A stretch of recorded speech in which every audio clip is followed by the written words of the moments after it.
welcome back to another stream. I'm feeling very done in today. I feel tired, like I just don't really want to do much. I'm going out for a bit of food a little bit later on, which I'm looking forward to. I like to go out and have a good meal. But apart from that, I'm having a little bit of a chilled day. So, with that being said, we are going to do the aftermaths of this weekend's gigs. So, I had two gigs this weekend.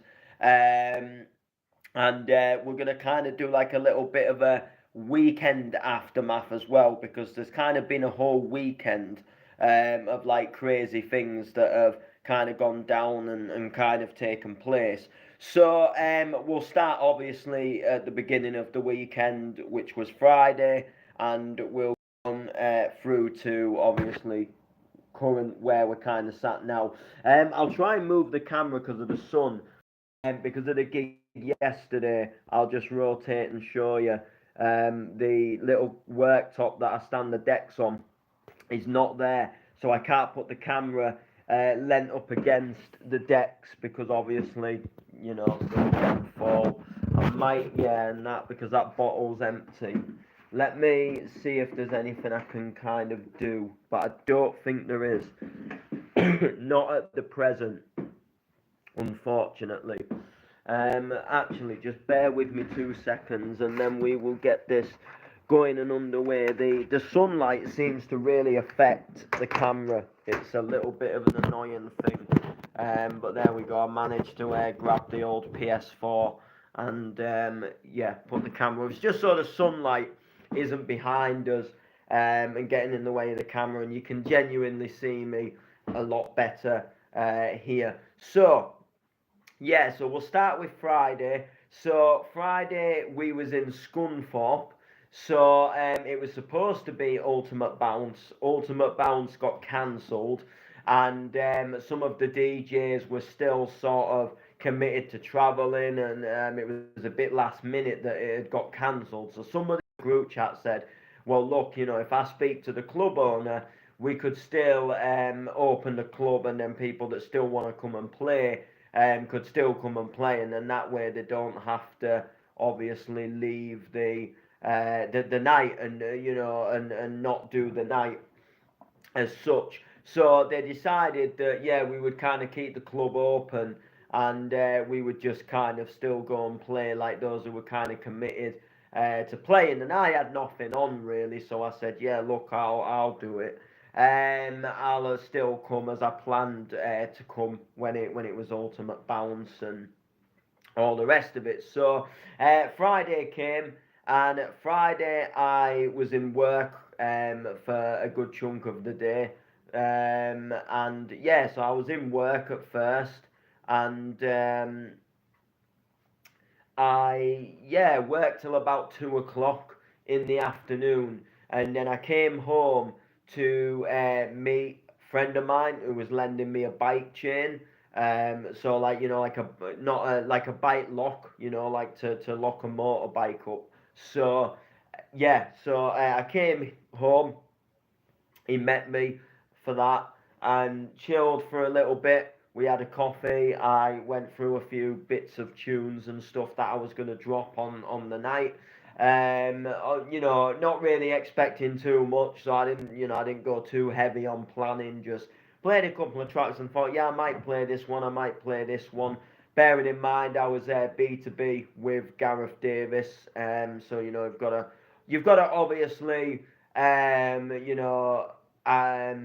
work with knowing the fact that he's also going to be playing as well. So, yeah, I had a little bit of a play around with some of the tunes and just had a little, play around and see sort of what I thought sounds good, what doesn't sound good. And then my friend left.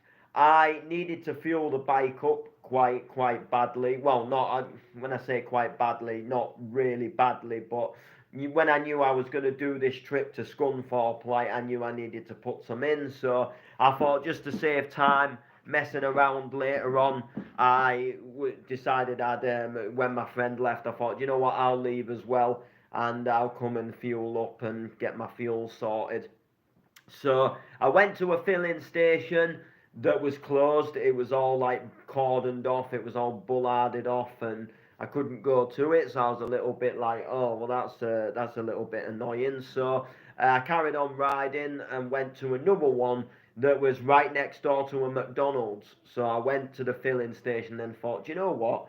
Just to save time, when I've got quite a few bits on, I'll go to the I'll just have some at the McDonald's. It just saves a bit of time. So I just went there and had a quick Big Mac and sorted myself out that way. And then I came back home very briefly, had a coffee, and got changed and showered and sorted really for the night. And then took a little ride towards Hull Fair, and it went to have a brief look at the opening of Hull Fair and just to see kind of what Hull Fair was doing. And the Hull Fair looked like it was doing quite well. I don't think it was one of the busiest opening nights that they've ever had, but it looked like it was doing well, and there was still plenty of people around. I mainly went to see the ride where I'm going to be DJing on, which we'll talk a little bit about that as well during the stream. So yeah, I went over there to kind of see that ride and just familiarise myself with where I'm going as well, because I've not been to that ride before. Although I've probably seen it before, I've just because I've never really had out to do with it, I've probably just never taken much notice of it. So I thought I'll make an effort. I'll go over. I'll go and have a look and see just sort of what's going on and what it's like. And I went there, and the ride was lively. There was a guy MC. Well, there's a little like a youngish lad MCing, which I believe is the ride owner's son. And the guy also in the booth, he was doing a little bit of MCing as well. They were kind of sort of back to back a little bit, and then there was a guy actually DJing, which was really good to see. And yeah, so I went to the ride, just had a little bit of a stand around for a little bit outside, watching it sort of go around and just getting the general vibe of the ride. And then one of the workers recognised me. He came and shook my hand, and how are you doing and all that stuff. And then he said, look, do you want to come up and see the booth and have a look around the ride? And they were really really sound about it. So I was like, yeah, I'll come, of course I'll come up and have a look. And then I met the owner of the ride and had a little, a very brief chat with him. He was busy, sort of. He was operating the ride and stuff like that, so he was very busy. But it was just a brief, like he just turned around every now and again, and we spoke. And I had just a little bit of a look around and sort of filmed the ride, and it was very warm on there, which was really good. And it was really good to go there and see the ride, and it was really good to have a look at the ride, and and do that kind of stuff, and get a general vibe of what I'm going to be doing during the week and stuff, which was really good. And yeah, I did that, and then I went over to my mate's house to collect the chain, the bike lock. So we'd arranged about it earlier, but he didn't actually have it on him. So he said if I went to his about 7:15, I could pick up the chain. So I did that, and he just sort of showed me, look, this is how you unlock it, this is how you lock it. Really good, actually. I actually really really like it. I think it's a really good chain, to be honest with you. So I was quite pleased with it. It did the job, definitely. It protected the bike while I'd parked it up, which was good. So I did that, and then I thought, well, it's quite dark, and I just want to take a nice steady ride and kind of make sure that I get to Scunthorpe all right. So I set off, did a nice ride to Scunthorpe. It was very cold, it was very windy. One thing I noticed on the bike, it was very dark. So when cars are coming the other way and they've got their headlights on, like, it blinds you. It's really bad. It was horrible. So that was kind of me just taking it nice and steady. And then I don't normally say this, but luckily I got stuck behind the lorry. And normally I'd be like, oh, gone a slow lorry, and I don't want to do anything to get past the lorry. But this time the lorry really helped me out, and the lorry sort of guided me on like which way I needed to go and where I needed to go, sort of with the road, because it was quite hard to see some of the bends, and you had to really watch yourself, and I just really was a little bit weary because I've never took that road at night before, but it actually wasn't that bad, and the lorry really helped me. So I got to Scunthorpe quite early-ish. I was absolutely bursting for the loo, so I locked the bike up and went into the Weatherspoons. Probably about it would be about 8 o'clock, 8:15 maybe, or something like that, and had a was in there if you like, and then came back out and um, went and stood near the bike for a little bit, just waiting for some friends to come in a taxi. And then I literally went over to the pub where we was gonna meet, and I got a coke in, and we sort of just waited till we could go over to the club, and then we went over to the club about 10 o'clock to start setting things up and start getting things sort of ready. And yeah, and then the night was underway, which was I'm not gonna lie to you, it was a quiet night. There wasn't really anybody that came out much, and there was a few people that came in, but they came in for a little bit and then they left, and then a couple more came in and sort of left, and then some people came in and went outside, and some people came and just sort of sat down really and didn't really dance. So there wasn't really too much of a vibe, unfortunately. But there was still some like really good sets played, and it was still like I met a few friends, and it was still kind of an enjoyable sort of experience in that sense, and it was still a good thing. Um, yeah, so that was that, and played that, and then I did my set, and then not long after my set, I sort of decided, look, I'm gonna go home basically, because I just thought, look, I could really do, I've got stuff on the next day, so I decided that it would be better if I just kind of didn't stay too long. So unfortunately left. I came out of the club. I debated, do I get something to eat? And then I kind of thought, do I? Don't I? It smells good. And then I thought, do you know what? I'm going to ride back to Hull, and then I'm going to get something back at Hull, and I'm going to take it home. I'm going to have it at home instead. I think that'd be a little bit nicer. And I thought, it's quite late. I just want to get back to Hull. So I rode back to Hull, which was one of my favourite rides I've ever done. Believe it or not, it was just me. It was just the road. It was late at night. There was nobody really about. So you could just go for it. Really, you could just ride, and you were sort of thinking, oh, is that car in front gonna turn? Oh, what's this car gonna do at the roundabout? You just have the whole kind of like road to yourself, and the only thing I would say about the ride is it was quite cold. It had got like quite windy, quite breezy, and but it was a good ride back. And the good thing about the ride back is for quite a lot of the ride you can see the Humber Bridge in the background, which is really really cool. And basically, like, I'm just seeing myself getting closer and closer to the Humber Bridge, which is like, just in hindsight, it's just me getting closer to home, and it was really cool feeling. Like, you see the red lights on the H's for the aeroplanes, so they know the bridge is there, and the boats and stuff, and it was just really cool seeing that get closer and closer, and you're closer to home, and it was really really cool. So I rode home, rode over the bridge, obviously, back into Hull, and then as I got near home, I just called by a takeaway, and put the takeaway in my rucksack, and came home. And yeah, it was a really dubious about putting my bike away when I got home, and that's because where I live, there's like a big there's like a big grass area, and basically I have to go over the grass bit to get to where the lockup is, where I lock the bike up, and there's normally a fox that kind of like he lives on the grass at night, and there's an oldish guy who lives in these blocks of flats, and he feeds him and stuff, and I'm not. I don't like foxes. I'll be completely honest. Like, I don't like foxes. I know foxes, they're not really, they don't really harm you as such, but you can get foxes that will that will attack you.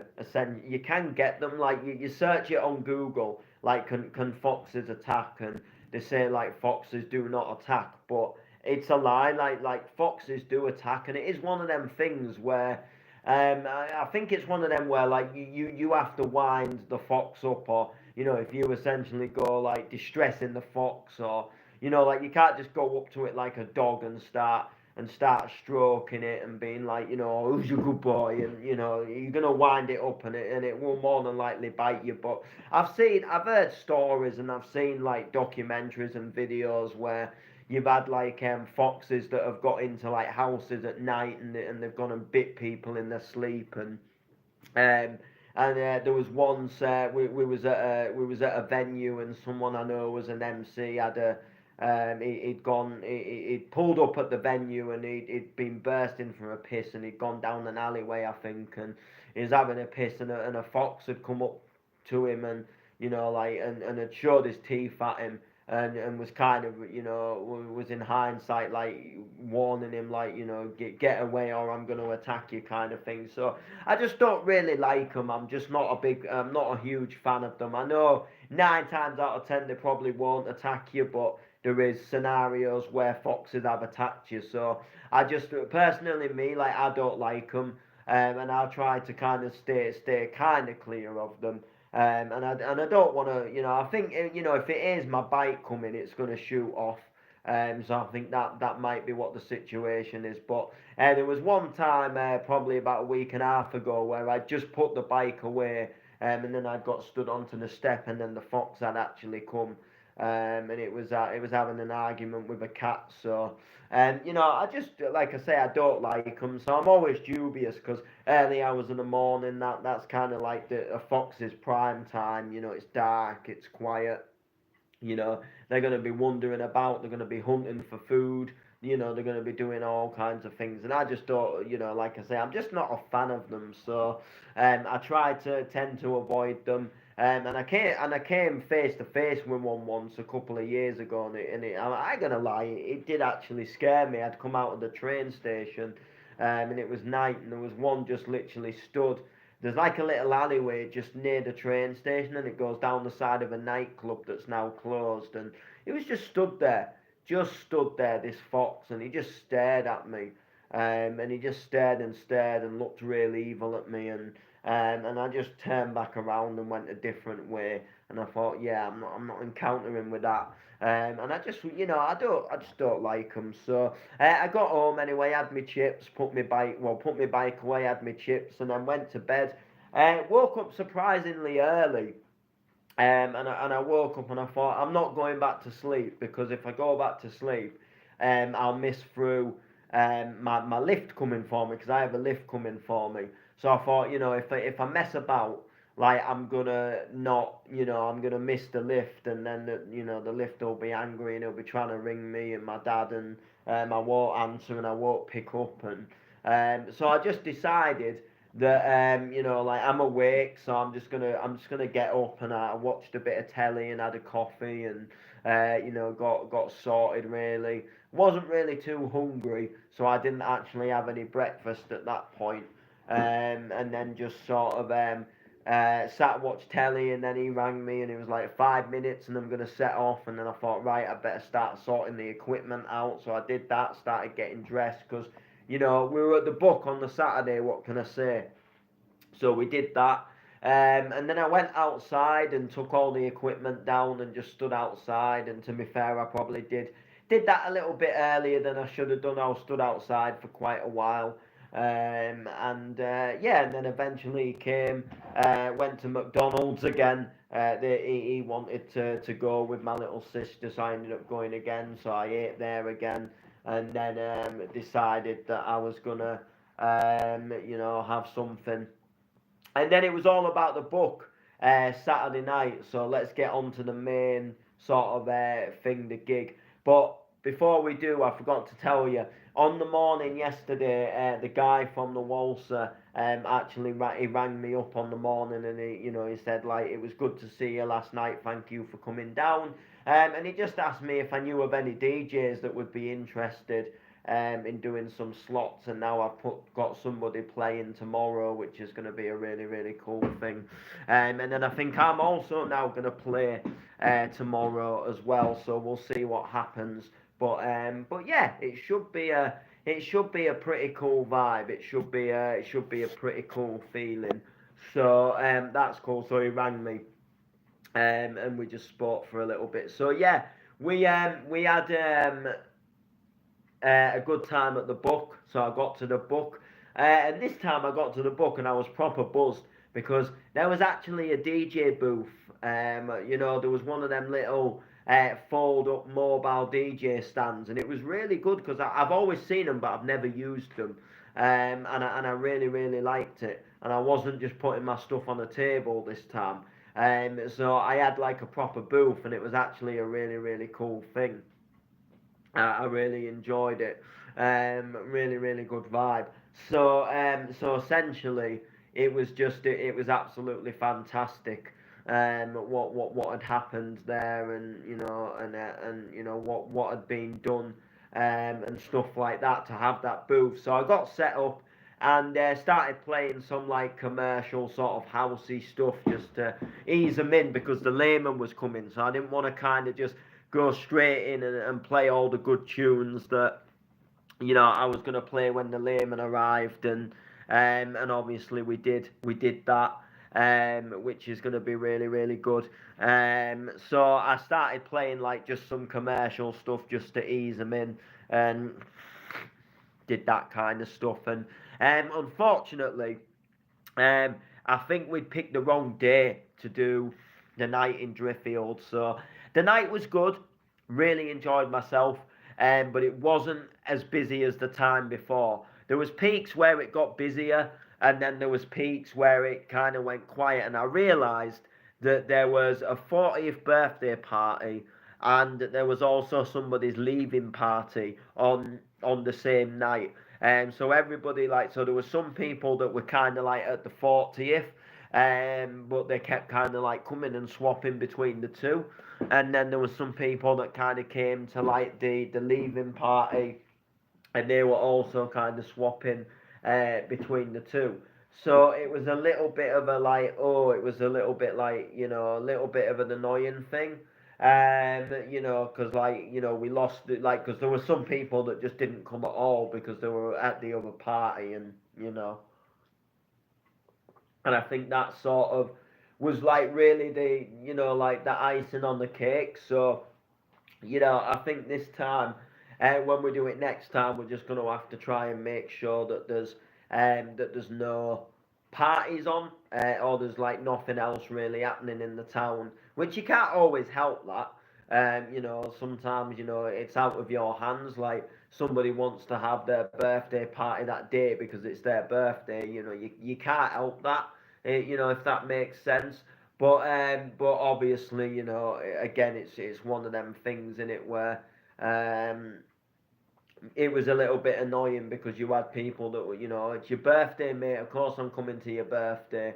So, we'll see. But when I said next time, that is correct because there is going to be another time I am going to be back again. So originally, they wanted me for New Year. They wanted me for New Year. And I've been booked by, well, I've been potentially booked by somebody else. So somebody said that they wanted me for New Year's Eve, and they wanted me to do a set on New Year's Eve, and basically that was kind of the thing. That was kind of that was kind of the whole thing. So yeah, the whole vibe. So when they wanted me, I said, look, oh, pardon, I need to blow my nose. I said, look, I'm sadly, let me just go and get a tissue, 2 seconds.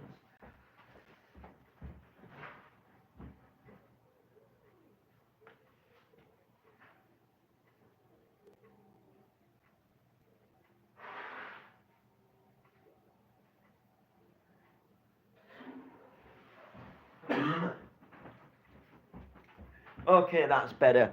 And I said, look, unfortunately, I can't do the New Year's Eve. I'm booked somewhere else. But I've not really heard any more on updates of this New Year's booking. So I want to inquire if it's still going ahead, and then if not, I can go back to the book and say I'm available for the New Year. But that all aside, New Year, they definitely want me back, which is a good thing. They already spoke. They said, look, we'll be in touch about doing it again. And I was like, oh, I love me Clubland, and I was like, it's been a pleasure, and I'm obviously buzzed that they want me back again. So I am going to make another poster. That is something I'm going to do just because it's going to happen again. And then when it does happen, I can just go here, look, and I can just, slam a date on it. I know the timing is going to be like 9 till 2 a.m. because that's what it is there. And I basically more or less know sort of what to do. With that being said, I'll knock up a poster ready, and then when they text and say, look, we want to do this again, let's do this again, let's absolutely do it again. So it should be really, really fun. So we'll find out if I can do the New Year there. I'd love to do the New Year because I think New Year is we do there isn't a club in Driffield anymore. So if I hit up the New Year and and it was like it was well announced in advance and it was well promoted, I reckon we could have an absolutely spot on New Year. But unfortunately, like I just can't be sure. And obviously, if I got booked somewhere else first, I got booked somewhere else first. So that's unfortunately how the game goes. You can't just because you want to do something else or something else comes along, you can't just drop what you're already doing. So I'll find out, obviously. But it was a good vibe. We played a lot of tunes. I did some little bits on the mic, and it was fun. It was a good laugh. It was still enjoyable, and it was a bit of entertainment for people coming in and out of the venue as well, which was good. And it was good to see so many people having a good time. And people that were swapping between the two parties. So yeah, it was a good vibe in that sense, and that leaves us to where we are now, sat here. So it's been a good weekend. So thank you to everybody that's booked me. This week I'm going to be quite busy with the fair, so I'm doing some bits at the fair, obviously, and then I'm back at work and stuff. And next weekend we have a nice booking in Hull at Bar Babylon, which is Bring the Sauce. So I'm looking forward to that. Just going to be a nice, fun little night, and it's only about 3 minutes away from where I live, so I'm looking forward to that. So make sure to like, comment, share,